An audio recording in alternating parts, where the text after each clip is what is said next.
What is good, people? Welcome back to episode 2 of the Royal Ramble podcast, the podcast where I will royally ramble. Now, today I have got a wonderful guest. Now, I have Jack Thorburn with me. Now, there's a specific reason why I've got him with me. Now, I respect Jack quite highly. I'm not going to lick his ass, but I respect him quite highly. I followed him for 2017, 2018, I think. So quite a hardcore follower. Yeah. And I find the lifestyle he has lived, or at least portrays, and from what I've seen from him, I find him very similar to myself. We've had discussions about things before, from the sciencey, nerdy stuff to bodybuilding, even down to just general life. So we're going to deep dive. I messaged Jack last week and said, I'm looking for the most headstrong, messed up individual possible. And the first person that came to mind was Jack. The honor was given to me. Thank you very much for that. Yeah, I'll hold that crown. Thank you very much for that. So yeah, Jack was that individual. And I know Jack will hold back a lot on social media. I'm sure he has lots of thoughts about lots of things, but he has a very sensible, smart head on him that refrains him from doing that. So I've become a lot better as of recently. I think, me in 2017 would literally say whatever came to my head, I'd say. And if that required me to tag people as well that I felt needed to hear it, I would. Yeah. And, as of recently, I've become more aware that my Instagram is now, even though I don't want it to be completely like it, my Instagram is kind of changing from more of like my day to day and just who I am, to more like I am conscious that it is a business now as well.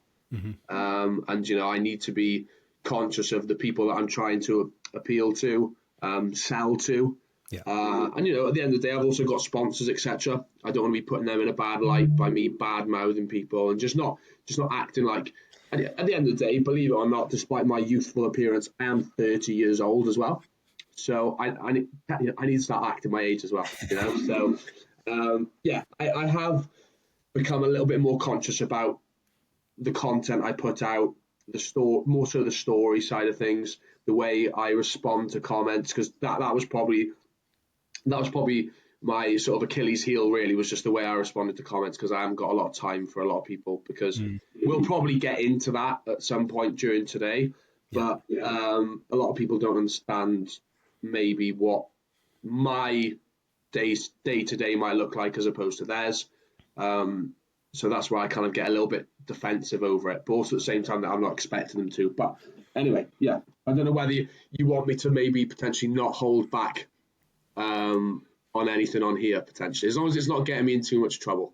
Yeah, you're welcome to say what's going on there. You're welcome to say whatever you want. Obviously, if you want to go into detail in terms of anything, you're more than welcome to. But like you said, it's your business. You've got sponsors and all that kind of stuff too. So I guess from what I've seen and what I know of you, you have issues, right? It's safe to say you've got issues, from training to certain A words that we won't say that you don't like to bring up. You can say them today.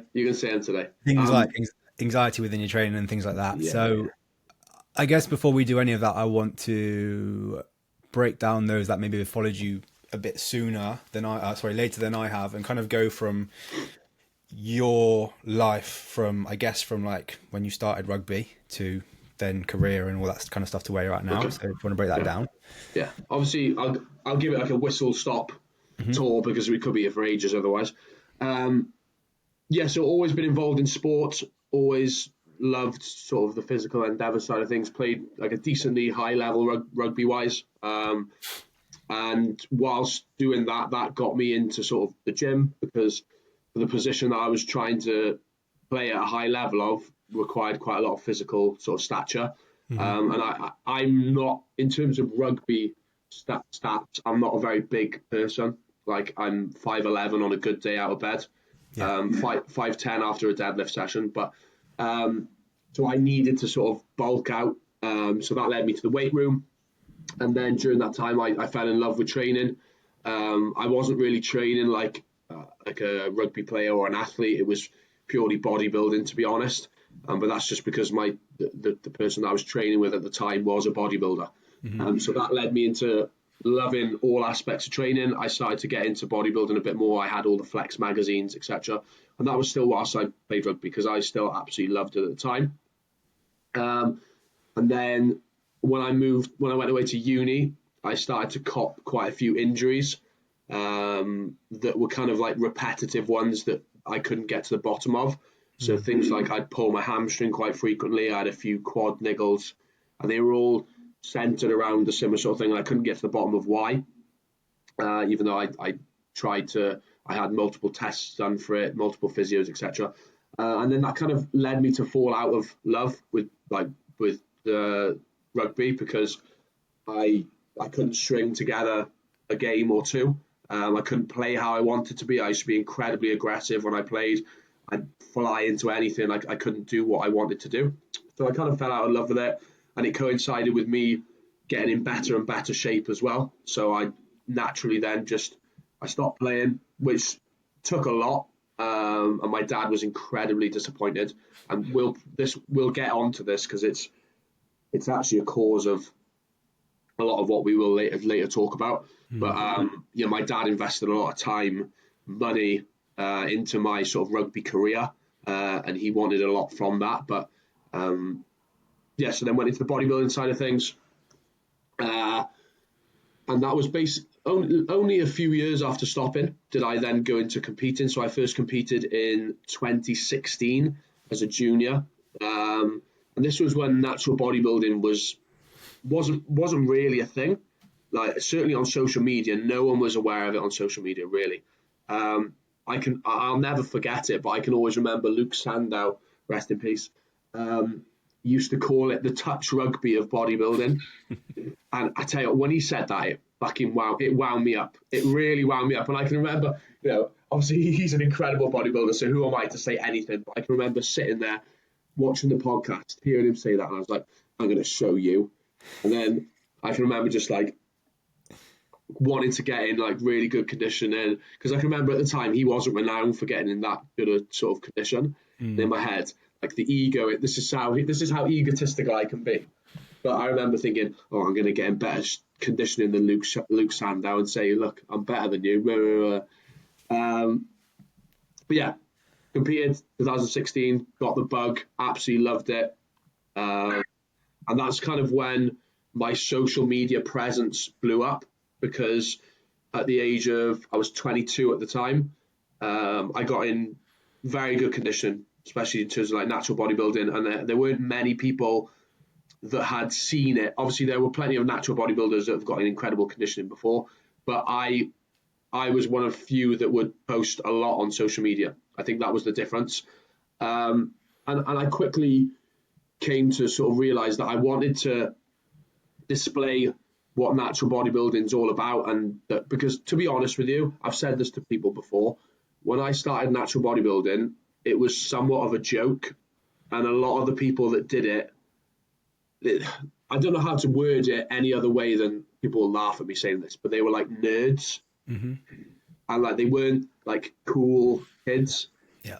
So not that I'm saying I'm a cool kid, but I wanted to portray myself on Instagram that I'm not a nerd. I'm like a down to earth guy. I'm a cool guy, a chilled guy, and that I'm doing natural bodybuilding. Like, I'm not going down the enhanced route. Like, so that's why I put so much effort into my social media presence.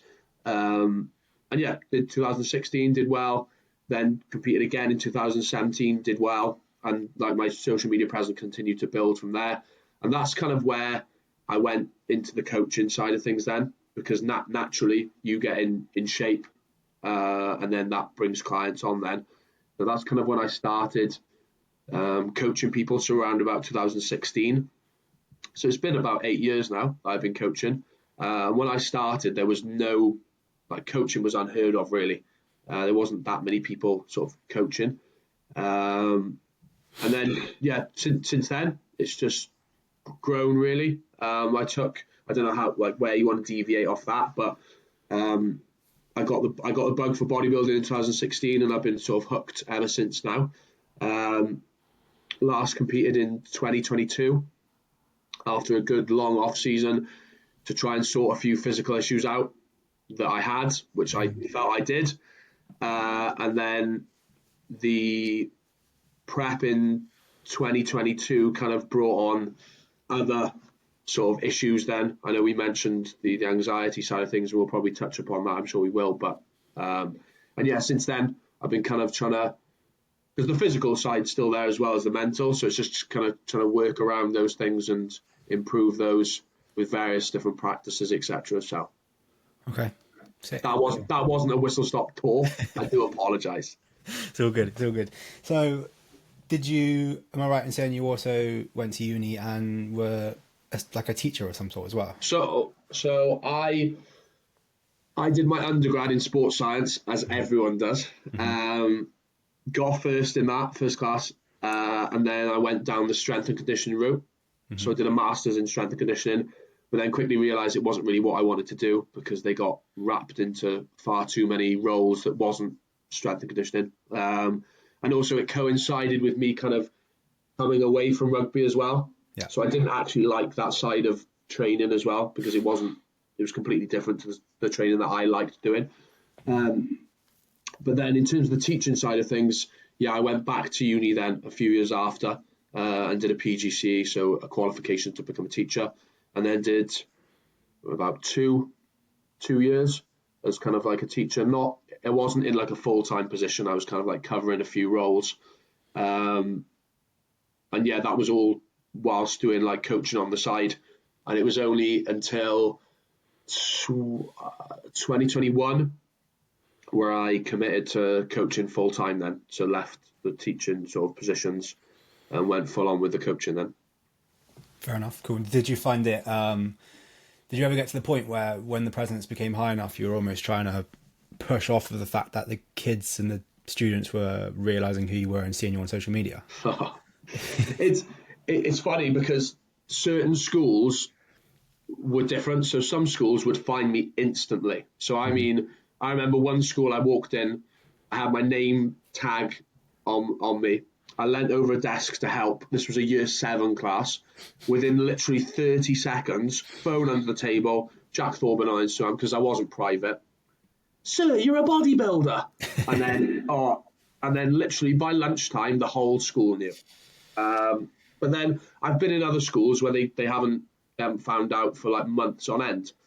But I don't care. At the end of the day, I put pictures of myself up willingly every day. So for them to, like, I've had kids print like pictures of my backside off and kind of like show me, "Sir, look at this." I'm like, yeah, thousands of people have seen that on Instagram. Like, I don't care.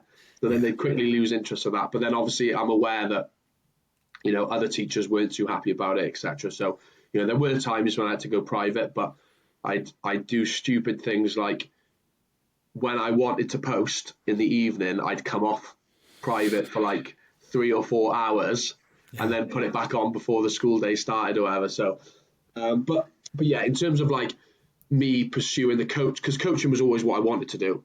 So for me to pursue the coaching side of things, I knew I had to kind of get out of the teaching side, because even though it is great, I struggle to sort of push the coaching side of things whilst also doing that. Like there are plenty of other people that are in roles where, if someone's in car sales, it doesn't matter if they're a bodybuilder getting their backside out on Instagram. No one cares. Do you know what I mean? Whereas I think teaching's one of them where you'd struggle, and also within like the medical profession, I think they're quite tight on it there as well. So, but yeah, 2021, that's when I went sort of full time with the coaching side then. Cool. Okay. So I know you don't think people care, but I know there's people that do.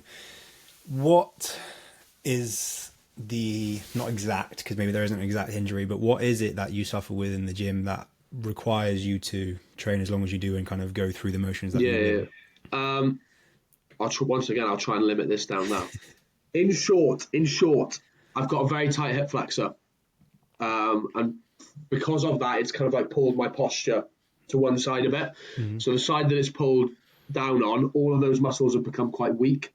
So my stabilization on that side isn't great because of how weak those muscles are. So like my shoulder, kind of like, it doesn't come out, but it's not sat where it should be. So there's no like proper power. There's no connect. It doesn't feel right. There's no connection. And similar to my hip then. So there's a lot of like readjusting. It's called snapping hip syndrome and snapping scapular syndrome. It sounds a bit worse than it actually is, but to kind of like get it back in, I do like pop it. So people will see me like readjusting, etc. So that's like the physical side of things. But I worked extensively with a very, very good osteopath for, a year plus. And we were really managing it and getting on top of it.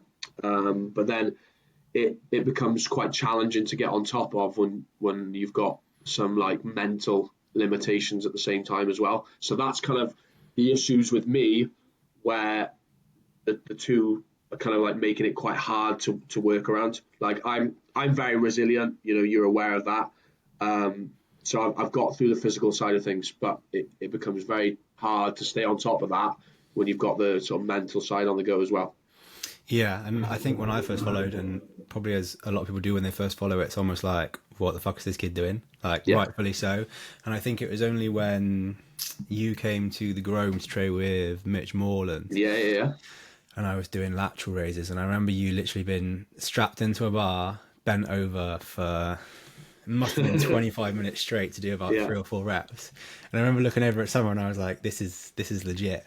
And I think ever since then, not that I didn't before, but since then it's been like nothing but respect, because I was looking back at you shared a comment that a powerlifter did, and you were like, it's the first time I've actually had someone kind of understand and question. Yeah. Which I guess leads me on to the question I want, in terms of like, you get tons and tons and tons of hate and kind of questionable comments. Obviously you put yourself out there, and I know that, and you're aware of that, but how does it affect you in terms of training, in terms of whether you think about stopping or anything like that? And I guess, how, for the people out there, do you get through it?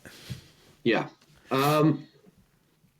So for a long while, and I still kind of believe it, that it doesn't really affect me. I'm incredibly self-assured, potentially too much, to a level of like arrogance. So I'm very confident in what, and also at the same time, these people that are commenting, they're not aware of what's going on, which does frustrate me, because I can assure you they wouldn't be making the comments if they even watched me for a session.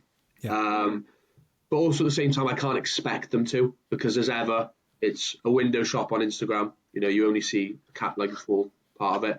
And for a long time, I believed that it didn't really affect me, and I don't really care about anyone's opinion to a degree.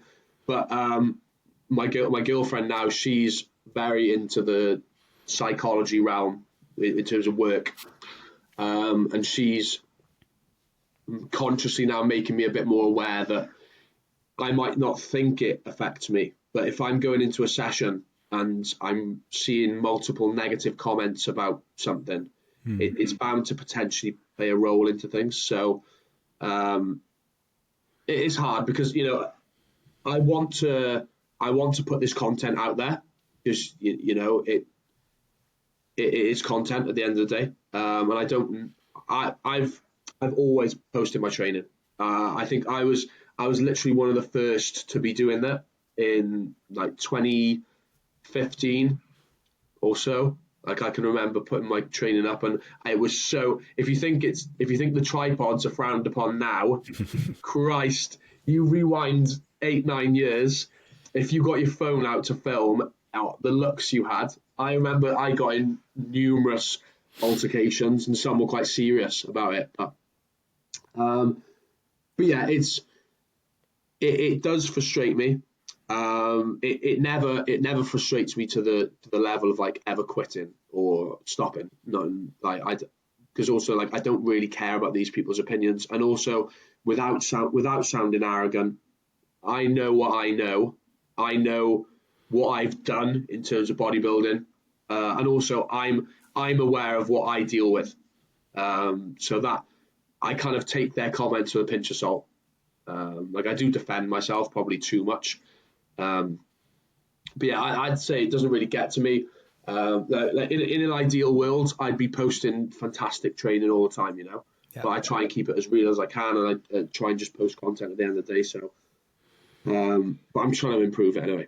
Yeah. And I think like it doesn't take long once you've followed you've realized how you train is not how you get clients to train. And you say it all the time, you know, you'll do form footage all the time for clients, right? Do this, and this. You just physically can't do it. Yeah.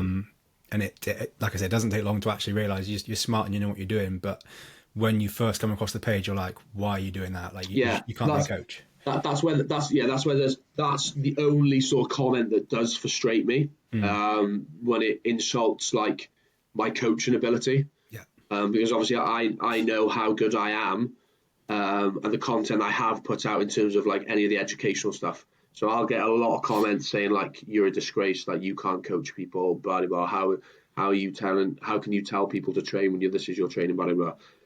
And I do get that to a degree, but it's almost like, well, what do you want me to do? Just like curl up and stop.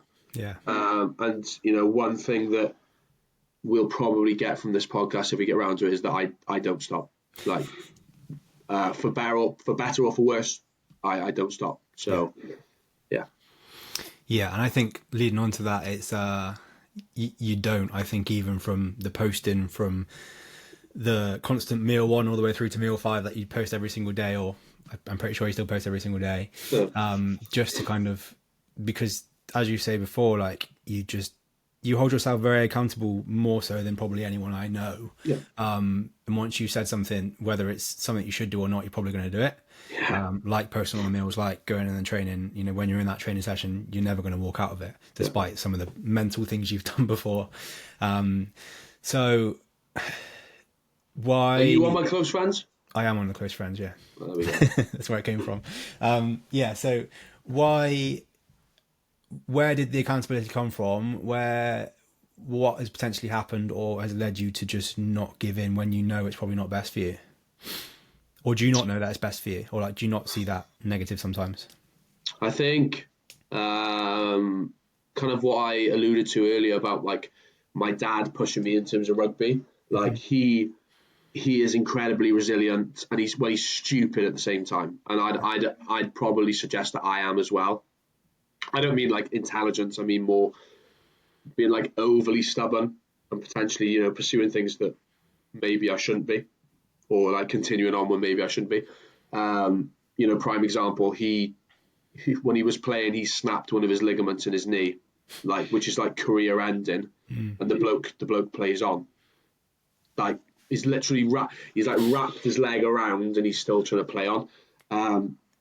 So yeah, obviously I've learned those sort of characteristics from him, and he did push me a lot in terms of rugby, wanted me to the best I can be, and that, not so much expectation, but kind of to a degree expectation and drive has kind of like continued on into bodybuilding then.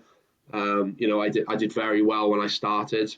I know the level sort of that I was at and where I sort of can be, and that sort of drives me a lot.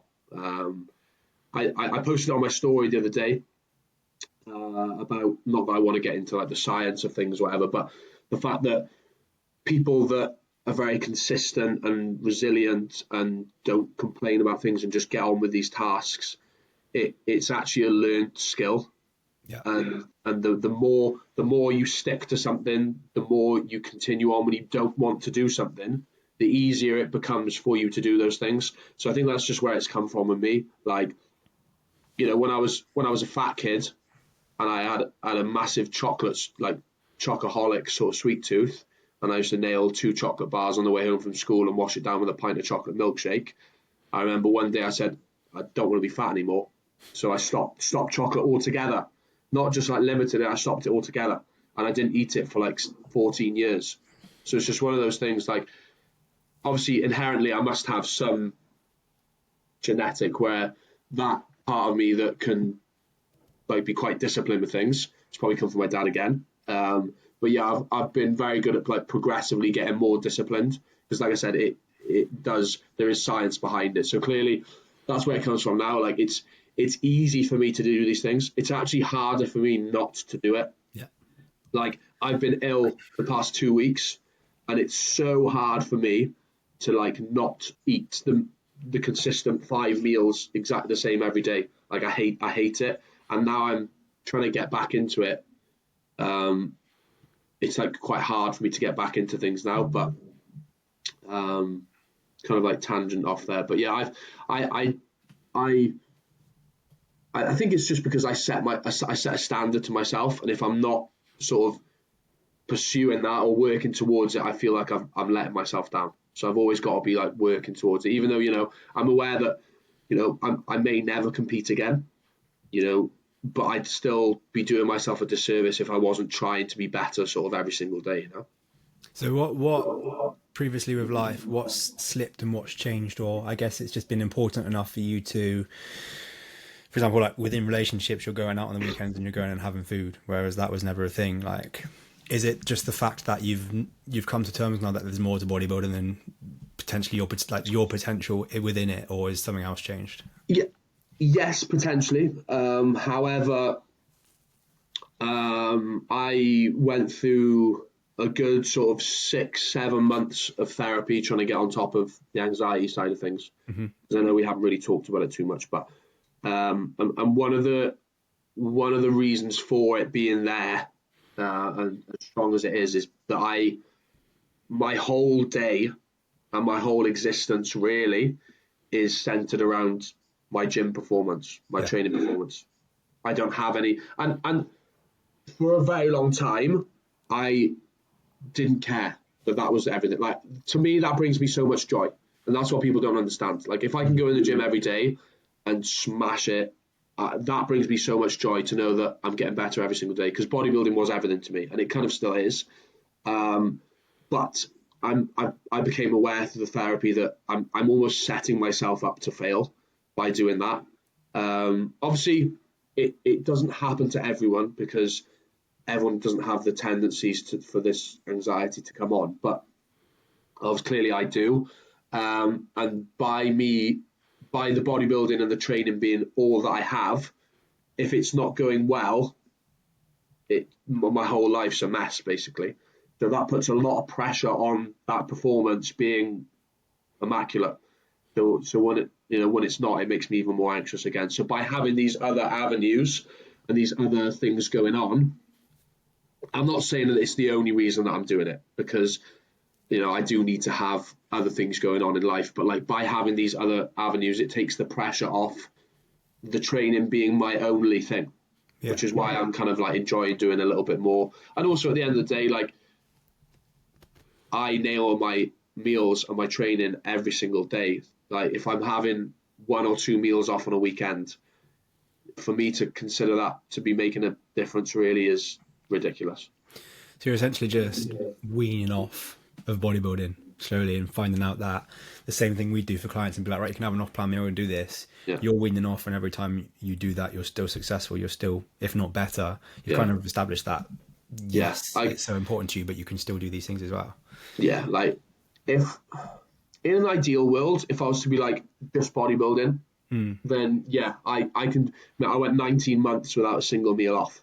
Do you know what I mean? Like, I can do it, but if it's going to induce the mental aspect that it has, and there are other things that have brought it on, but if it's definitely a contributing factor, it would be stupid of me to stubbornly carry on doing it, because it's not going to get better.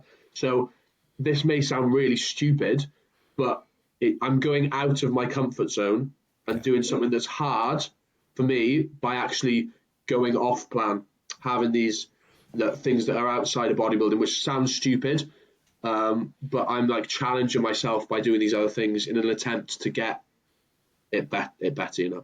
But also at the same time, I don't want maybe, for example, my girlfriend may potentially hear parts of this. I don't want her to think that I'm only doing things with her to make sure my training is better. That's not the case. Like, I am realizing there's more to life, and but yeah, it's definitely something that's helping. So. Do you find that from being as educated as you are, from being in sport, picking up things, being very like eyes on and picking these things up, and then going into uni and teaching this, and almost reinforcing what you've learned into students? Because for me, like, do you find that's made your injuries and your anxiety worse? Like for me, it was the smarter I got, the worse my gym performance was. And I went through periods, which I think when I started to really relate to you, when I would like pop the shoulder a little bit. I remember when we went to torch flex and I was like, oh, I've got what you've got. And you're like, you fucking don't, mate. But I found the more educated I was, the more I could say, oh, well, it inserts to here, so it must be this muscle when I need to train this way, or I could do that to stop it. Yeah. That just ruined me, and it was that like paralysis from analysis. Right. Do you find that the smarter you are, almost that you almost have to dumb it down, otherwise you just get really bad? There's an element of like the intelligence side of things, but also it's just I'm incredibly, to a degree, hyper aware, like too aware of these things. So you'll have seen the one trouser leg. Yeah. Yeah, everyone's seen the one trouser leg, which is clearly not a fashion statement, despite some people think it might be. My hip is so sensitive, like the hip flexor is so sensitive because of like how hyper aware I am, that even the sensation of fabric over it can cause it to sort of tighten up. And when it locks up, I can't do anything. It won't. I can't move it properly. So when I'm doing like a deadlift or a squat, for example, I will like tug at the trouser leg, and purely the sensation of it like coming off my leg relieves it and it relaxes. So it's even little things like that, which is mental. Also, unfortunately, with the mental side of things, the anxiety side of things, it's fine now, it's much better now, but when it was bad, when I would feel my shoulder or my hip tighten, my throat would lock up because of how anxious I got. So the second I felt it, my throat would lock, and I'd actually retch, which is awful. I'm really glad, because at one stage I honestly thought I'm gonna have to stop training because of it, because I felt so embarrassed. I hated like being in the gym with it. I like would apologize to people all the time. I'd say like I'm not ill, I promise. So purely like I'd go to do like a movement, it would tighten up, and I couldn't control it. I'd go, I'd retch. Luckily, I've managed to like unlearn that, but that's better. But there's a lot of things. So that's where the sort of physical side of things overlaps with the mental, which is why when I say to people like you wouldn't last a single day in my shoes in terms of training. I'm not saying that to big myself up, because I wish it wasn't like it. But that's honestly the truth. That's honestly the truth. Yeah. Like one day I might I don't know if I will, because it might get me banged up. I might put like a compilation of like what it takes me to do on a daily basis, like what in terms of like just getting a single set done. Like I hold it back, I don't post it, because there's obviously going to be massive negative opinions on it, like you're actually off your head. And the thing is, I'm aware I probably am, but also like linking back to the awareness side of things, I am incredibly aware of how to work around these issues I have, both physical and mental.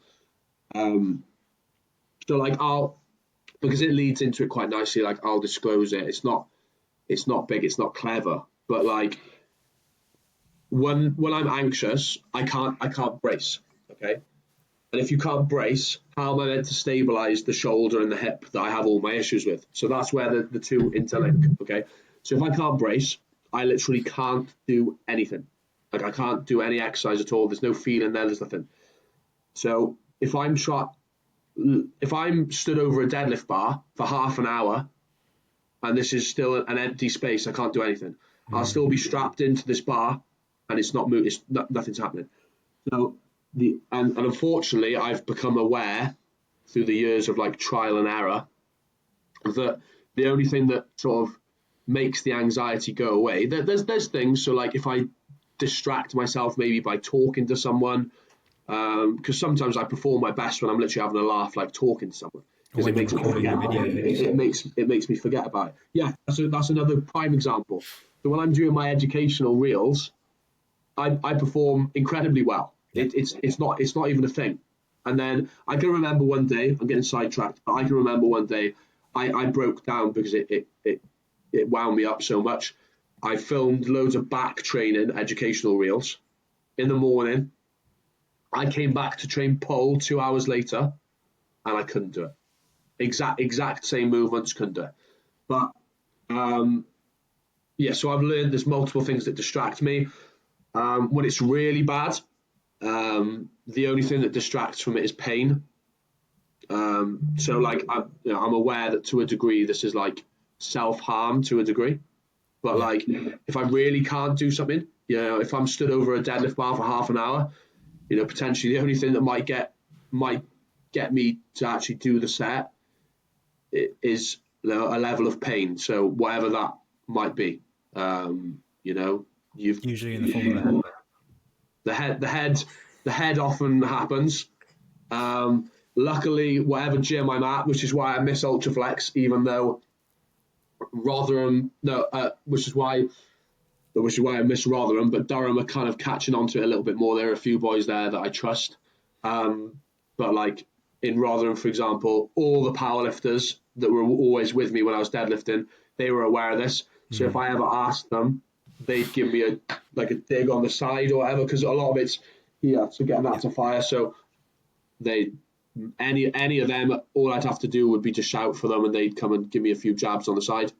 I know, like ultimately, people may have their opinions on that, but this is what I say when I don't believe there'd be many, if any, that would do what I do on a daily basis. And don't get me wrong, it's a hell of a lot better. I'll start off by saying that. I have pictures that I haven't put up at all, and I wouldn't. But my whole arm has been black with me trying to like just punch it to snap out of it. And there's an element of just like sometimes it's pure frustration on my behalf because it's demoralizing. Like this, it doesn't matter what the weight is. It can be an empty bar, and I still won't be able to move it. So there's an element of frustration to it. But sometimes, I'm not spending half an hour stood over a bar for nothing. Like it's gonna get done. But yeah, that's kind of like disclosing quite a bit. But also at the same time, I'm fully aware that it's not really like the best thing to be doing, and there is an element of like psychotic. What word the word is? Slightly psychotic. And like I will like wrap it up now because I don't want to go on too much about it. But like during prep, this is where my all in and like wanting to give everything comes in. And that if I'd be like struggling to train when I was prepping and I hadn't hurt myself. So if I was accepting the fact that I'm going to have a bad session and I wasn't willing to get rid of my head, I'd tell myself that I'm not doing everything it takes to get that good session in. So this is where this negative loop comes in, because you can imagine how much anxiety that causes for me going into the gym every day and telling myself, if my anxiety is bad today, you're going to have to really hurt yourself. And me knowing every day then going into the gym that I'm probably going to really have to hurt myself to get a session in, which is why I would wake up every day in 2022 when I was prepping and I was absolutely petrified, like every single day. Scared of yourself. And that's literally just to compete in a natural bodybuilding show. But that's why I made that video. I posted a reel which was like 8 minutes long. Yeah. But a lot of people did watch it, to be fair.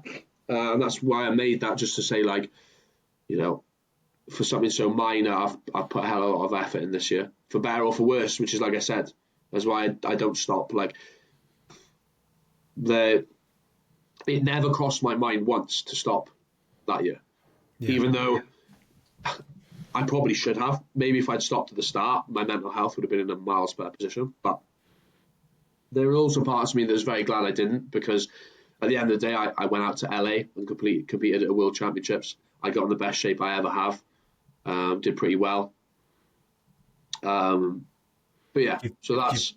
Do you find that the natural side of things in prepping for as long as you did, because you were ready well before you were on stage, did you find that with hormones being low, joints probably being worse from that as well, that made you worse, and then it was almost like the tumbling effect of you knowing what you're doing is making you worse, but you've told yourself you're going to carry on, so it just spiraled? Yeah, there's no doubt that the length of the prep probably didn't help, because I did my first show in July, and then my last one in mid-November, and I stayed in that condition the whole time. So there's no doubt the length of it. The whole year is a bit of a blur. That whole year was a bit of a blur for me. Like I literally did the exact same thing every single day. Felt the same every single day. I literally lived my whole life with two hoods up, because I was so cold all the time. But because of how anxious I was all the time, I needed like that comfort, which is really bad. And so much so that I like don't allow myself to have my hood up anymore, because I don't like being like reminded of it, which is bad. But yeah, I mean, I don't have that, but I tend to have I've found a lot more now I'm filming a lot of my stuff, it's head down. Yeah. It's like a lot of my presses, a lot of my chest stuff, I'm down here when I know, and like I've been filming it a lot more and been picking up on it, and it's when I'm coming in the stretch, it's like, right, keep my head up, but then as soon as I come back down, it's like the head's down, it's not wanting to do things. And I think leading back to becoming educated and understanding that stuff, it's like I know what I need to do, but I'm scared of what people are thinking. Right. So I made a story on it yesterday, and I feel like a lot of the stories I make, and maybe the stories you make as well, are to justify what you're doing, not what anyone else is doing. Like, for example, now when I played rugby, I dislocated my shoulder 4 times. So presses and just certain things don't look as they're supposed to do, or I will do the occasional pop, or in a pec deck, holding onto the handles just isn't the best thing for me, especially with the prime ones. So I will have it here on my elbows, and like that's the first thing in my session. And as much as I love it, I'll see someone new in the gym, or I'll see someone that maybe bigger than me, and the first thing I think of is like, they're judging me, I can't do it. Yeah, so they're thinking fucking nerds doing this new thing where and then, so like a lot of my posts are to actually justify myself rather than to educate someone else. And I've been, I don't know if you've seen the first podcast at all, but I got myself really down about it, because it made me question who I was as a person, and it made me think, well, if I'm thinking that they're thinking it, I must be thinking about people. So I had to like take a step back and take a massive deep dive in terms of who I am as a person, and then what I'm doing for training and stuff like that as well. And it just made me, it's only just now that I've been like, actually, I'm a perfectly fine person. I just do it because it's justifications for me. And what I've taken a lot of pride in at the minute, especially this year, is that my clients are doing well and they're progressing and they're stepping on stage and they're doing everything quote unquote correct. So it doesn't matter what I'm doing, because I'm never going to be a great bodybuilder, but as a coach, it's the same for you. It's what we deliver to our clients that's going to allow us to kind of make that okay. Yeah, I think the identity side of things that you mentioned there is probably that's a massive part of what causes a lot of my struggles as well. In that I've created my whole identity of the bodybuilder, the person that doesn't mess up, and you know that ultimately, does anyone really care? No, probably not. But like, to me, they do. So that kind of like pressure, ultimately, that's where all of my anxieties come from. The pressure. I never want to live my life with regret. So that's where a lot of the pressure comes from. Like, I don't want to be, I could have been this, I should have been that. So that's where a lot of it comes from.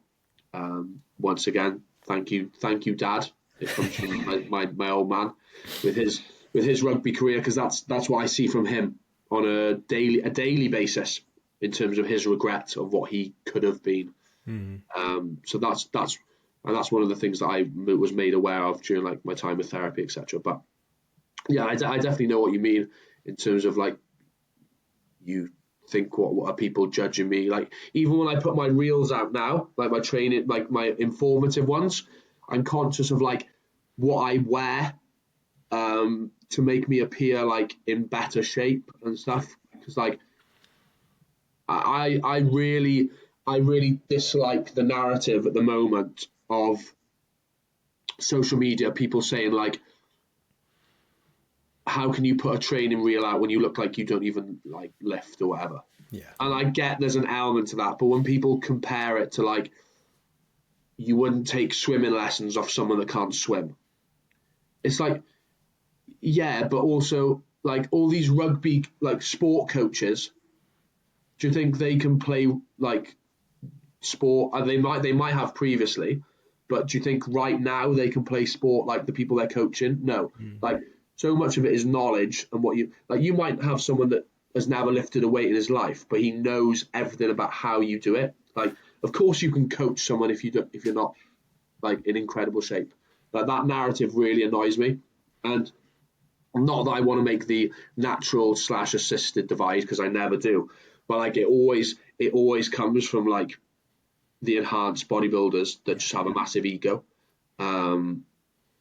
Because I can assure you, half of them with their training, they're not the size they are because of the training side of things. Yeah. So they could probably take, which is why like I know I could help thousands of like bodybuilders in the UK be better bodybuilders, but how many of them would admit, not that I expect them to because they can do what they want, but how many of them would be willing to admit and like take me up on that, you know? Which is why I was incredibly honoured, you know, when someone like Chloe Pickford reached out to me, and, you know, shock within the first sort of couple of sessions, she would come to me and say how annoyed she was that she's only just got hold of all this training like information and stuff, and she wished she'd had it in like an off-season setting, etc. So, but you know, this conversation isn't me blowing my own trumpet about what I offer people with training, but it's more so just I really do dislike the sort of narrative of like, someone doesn't look the biggest, I'm not going to take any information off them, you know? Yeah, and I think the big thing, especially for your success, is just the love for it. And I think even the first time I'd ever seen you in Ultraflex, it was like, when you finish, just let me know and I'll come look at your pose, or do you need help with this? Do you need help with that? And it's maybe it helps you with your sessions as well, because you are almost reinforcing what you're doing is right at times, but going off to take your head away from your training and going and helping someone genuinely, well, from what I can see anyway, comes from the love of it and the actual sport side of things, and like you said, your background of teaching and education, which I mean, from what I can see, helps. But yeah, cool. I want to finish the mindset deep depression there. I've got a few questions from people and from myself, and I think the biggest, I think actually from you as a person, the way I describe you is like the worst best foodie. Because you have all of these opinions and facts on food, and you'll go out and taste coffees and all that kind of stuff, but as of recent, and up until recently, you never really did eat food and all that kind of stuff. So one of the questions I had was the pretty similar, would be top 3 Nespressos. Or top believe 5. It or not, I'm actually I hate to say it, Nespresso, but I've just purchased a Sage, so I will be weaning myself off the Nespresso. It served its purpose, but I need to step my coffee game up. However, Nespresso wise, obviously this is right now. I'm a massive fan of the sort of Christmas limited edition. Sesame and peanut one. Okay. Better than so I'm a massive fan of that. I'm not a massive fan of the almond croissant one, the other one. That's okay, but then I quite like the roasted hazelnut. Yeah. I don't just want to give all the flavoured ones because that's a bit blonde of me. I'm a big fan of the Intensio at the minute. I was just about to say Intensio is up there. And if you want a bit of a sort of not as strong start to the day, there's one called Solelio, and it's like a yellow and white one. It's a yellow one. That's really good as well. Yeah, there's an orange one that's really nice as well, and I've bloody forgotten what it's called. To be honest, I like most of them, really. I've spent far too much money on that brand, to be honest. The fact that I don't have a discount code for them is a disgrace. A disgrace. But yeah, I've literally just got a banging deal on a Sage. So I've got one of those. So into the new year, the coffee station on my story daily will be upgraded. So I just need to brush up on my barista skills now. So that'll take a little bit, but I'm looking forward to that sort of new challenge. It'll probably be, I mean, apart from the machine, which is probably pretty expensive, you'll probably find that the beans will be a lot cheaper Yeah, I think so. But in like the I've long been run. looking around at some of the coffee shops that I go in to source some beans, and some of the bags are relatively expensive. Like you're looking at like £10 a bag. Did But I you ever think did you ever try the one of my coffee mod? Was it coffee mod? Whatever they were, the one of my no, ones. I quite like that. yeah. I mean, I was never really a coffee person until about we got the Nespresso last Christmas, but ever since then, I've had at least, I'd probably say I've had 2 Nespressos a day, Yeah, which is probably, you're on probably like 2 or 3 a day at the minute. at least two, at least two. Yeah, Fair enough. I think my favorite, my 3 in rotation at the minute I put on my story is roasted hazelnut, rich chocolate, and the yeah, Intenso. yeah. I'm similar. I think the first time I tried the croissant one, didn't like it. It grew on me a bit more, but I find it's one you have to have with milk to get Well, like, that's the problem. A lot of these are very nice with milk, but I don't. yeah. I this is where the ego thing comes in again. I still only do black coffees. I am debating becoming a flat white boy. So when I go out getting a flat white, but I don't know. I just feel completely emasculated whenever there's milk in the equation. Well, when I got it, it was the start of prep. So what? It was Christmas. I started prep 1st of January. Right. It was just black coffees and that Okay. buzz I got. But since finishing prep and since I had the first coffee outside of prep, I have milk and sometimes a lot of the time I'll have the salted caramel syrup as well. Oh, it gets worse. But every now and then, I get scared I'm not going to like a black coffee. So every now and then, if we run out of milk, I will make myself have a black coffee just to solidify that I am in fact a man. I bet that day you feel so much more manly. I do. I generally do. Like the other day, someone was like, "We run out of milk," and I was like, "That's fine. I'll have a black coffee. I'll take the hit so she could have the milk." But I'll still have like the smallest amount with the sort of caramel. Someone will do like a full on latte. Up until last year, she didn't even drink coffee. She didn't like them. No. She'd have like the most basic bitch things. Yeah. But now like she'll have some of mine. She's like, "Yeah, it tastes quite nice." What about in terms of how about in terms of like moving now, just off the top of my head, when now you've moved to Durham, yeah, or around Newcastle. Yeah, yeah. Newcastle, would you dictate where you moved based on what food and coffee places would be around them? Because you're a big coffee person. Um, Like, would you I, look I into think that? that I think that comes with how good the city is, really. Yeah. Because I've moved to Newcastle now, which is an incredible city in itself, and the food scene here is silly good. I mean, it's mad, and that's one of the reasons why you see me eating off more regularly, because the options I have here are wild. Like um, the I'm forever searching for new coffee spots as well. So I normally I do seek out good coffee wherever I am. I'll give the listeners a bit of a tip. There's an app called Coffee Trip, and the shops have to pay to be on there, or have to apply to be on there. But whatever area you're in, if you boot the app up, it tells you where and all of these coffee shops are like creme de la creme. So when you go there, it will be top quality, like specialty sourced coffee. So wherever you are, if you just go on there, because I used to always rely on like Google, and like you type in like coffee shops in wherever, and the first one would be like Costa and Nero. I'm like, and it would be too risky. But yeah, I'm always on Instagram. Like, so I've got a saved folder of like coffee shops. So just whatever city I'm in, because like since moving up here, I've been up here like a month. I already have like 6 or 7 that are like top quality. So, but yeah, I think now because and also like obviously with my girlfriend, etc. Like it is nice being in an area where you've got a lot of these things. You know, you can go for food, multiple different places. There's loads of different cuisines. You can go for coffee, which we both really enjoy, both of those things. So, and obviously make the gym situation as well. At the end of the day, like I'm not moving to an area that has a shit gym.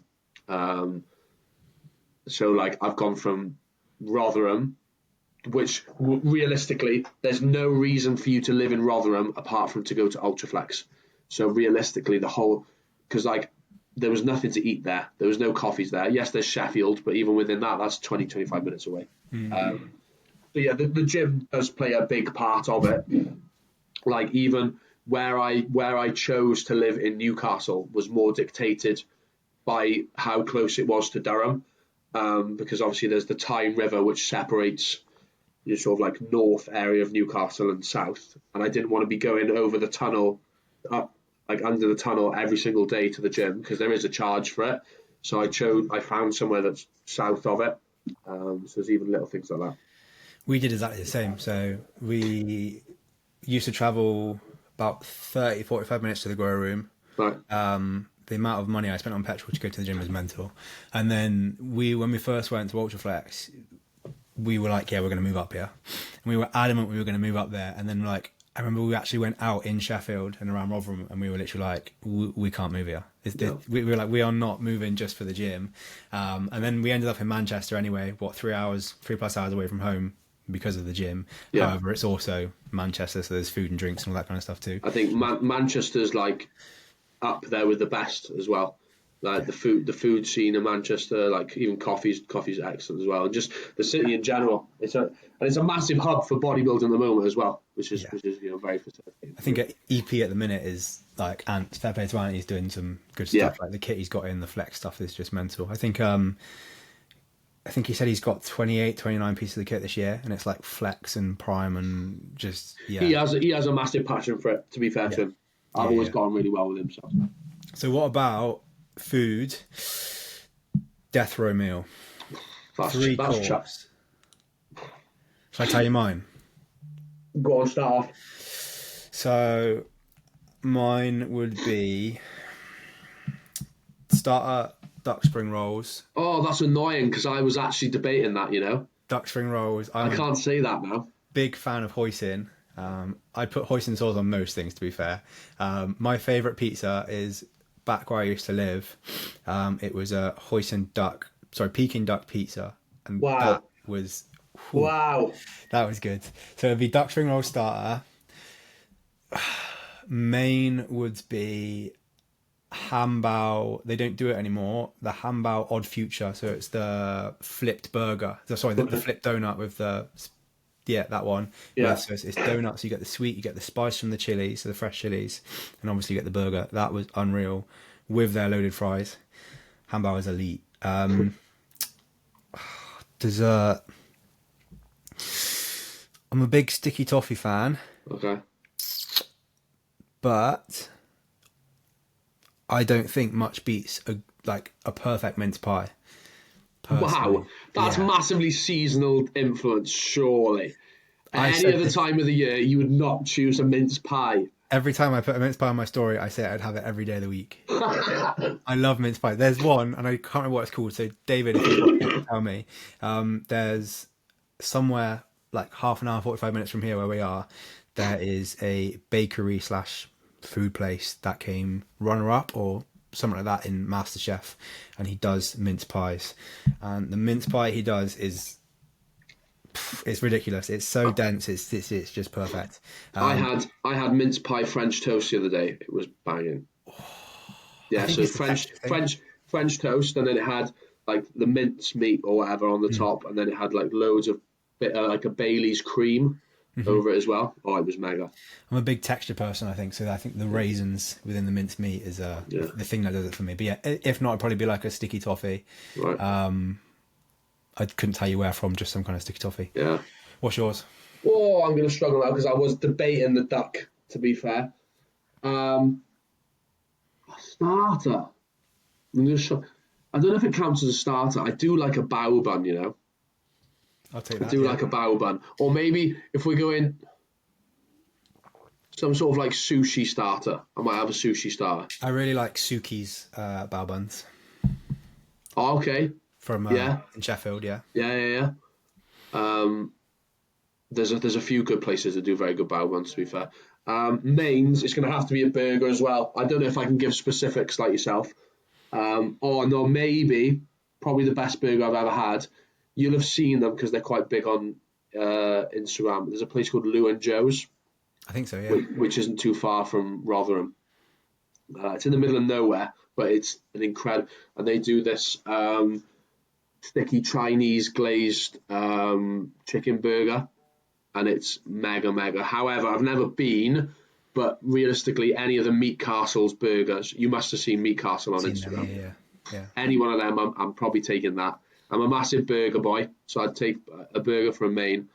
Dessert wise, I'm a massive chocoholic, so honestly, I'd probably just take like a massive fudge cake, chocolate fudge cake. Just realistically, if I'm on death row, I'm having the whole Matilda cake. Like I'm having the whole cake. Just give me the whole cake. Death by cake. Yeah, and then just all the chocolate sauce on top. Just yeah, and I'd probably die a happy man there. To be fair.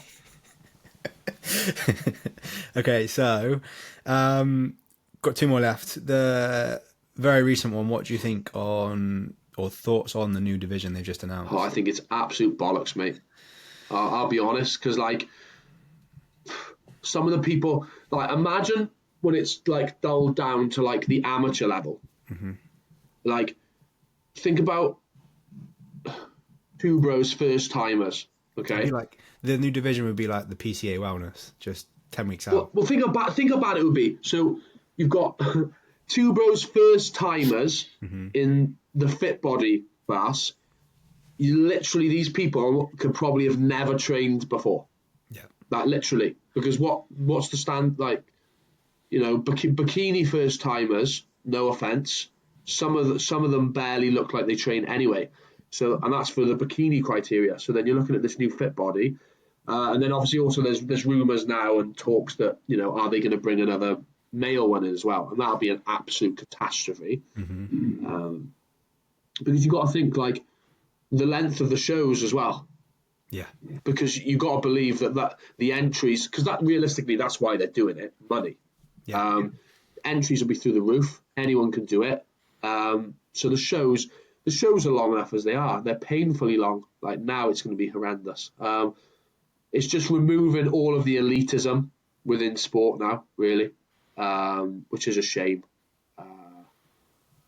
I don't really know. I'd like to think they're doing it for health reasons, but they're not. Let's be honest. I'd like to think they're just.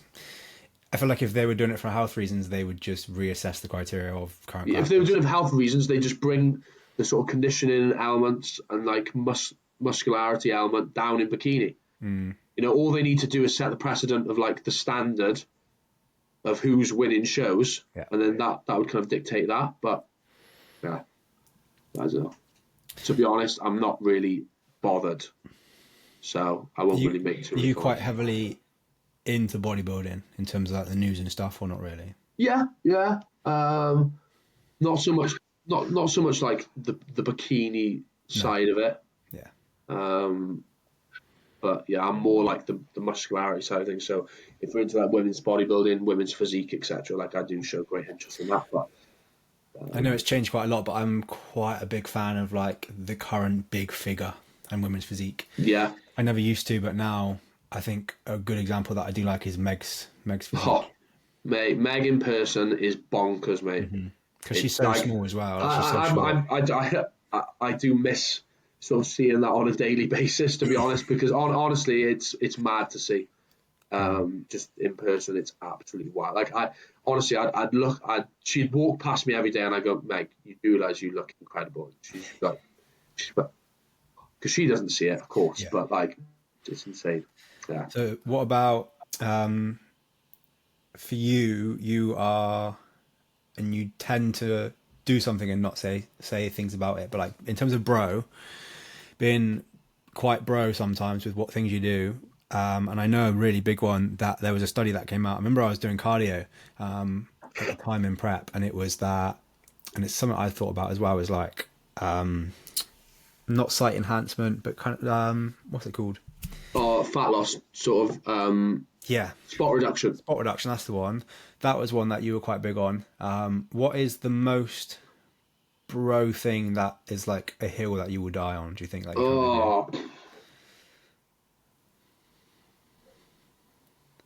I don't know. That's a good one. Or what are a few bro things that you do that maybe people would despise? I will probably never have carbs in my first meal. Yeah, okay. That's just, I don't know why I'll die on that. Unless obviously I'm training in the morning. Well, care to explain that one? I will fight on the hill of fasted cardio is always superior for fat loss. Not in terms of like output and performance. Obviously, it's nowhere near as good. But I will die on fasted cardio for life. If you explain one of them, either the no carbs and meals or fasted cardio, go for it.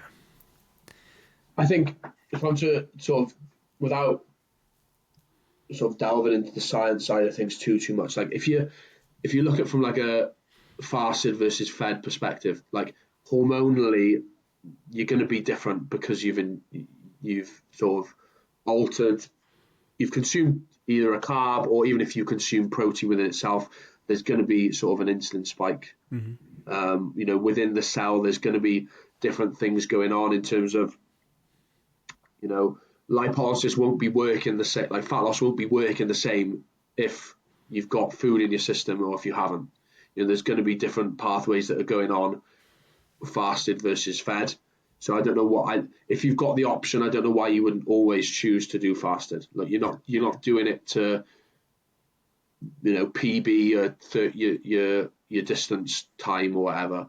And then in terms of the like carbs in first meal, just anecdotally, like I think from a body composition perspective, it does make a big difference. I can't pinpoint exactly why. I know I personally feel so much better, not only like mentally, but I just feel better physically. There's something to be said about, and especially when you combine that with fasted cardio as well, even in like an off-season setting. If anyone's ever struggling with like appetite or just not feeling too great, you do fasted cardio and then you have a carbless first meal, you feel very, very good, because it's like the feeling of actually being hungry and like empty and just churning through things like makes you feel really, really good.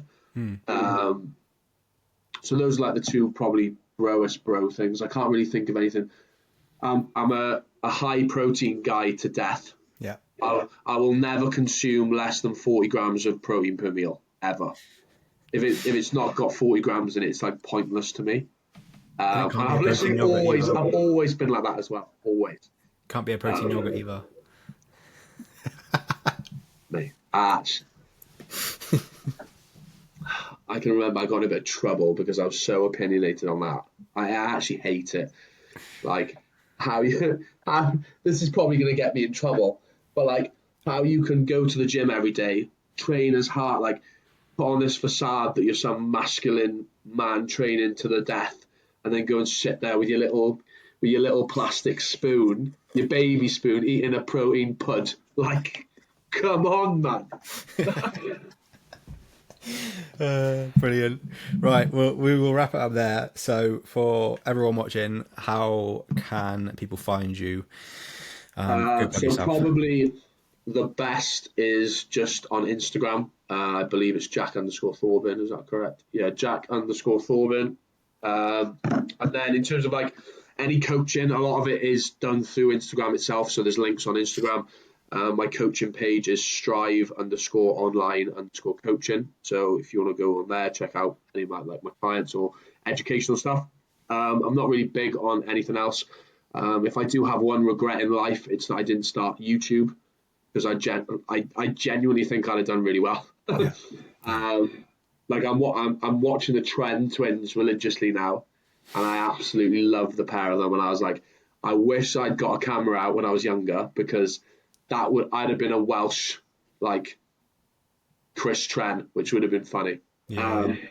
But to be fair, if I'd have documented a lot of maybe what I'd have done at a younger age, people might have different opinions of me, and I might not have. I definitely wouldn't have got into teaching, that's for sure. And if people want to make cream of rice, they need to come to you as well. Oh yeah, well that's on my Instagram as well. Cream of rice recipes, oats recipes. That's all on my story highlights for you. Perfect. Right. Thank you everyone for listening. What is it they say? Like, share, comment, whatever it is. Yeah, well that's shebang. Go for it. Peace.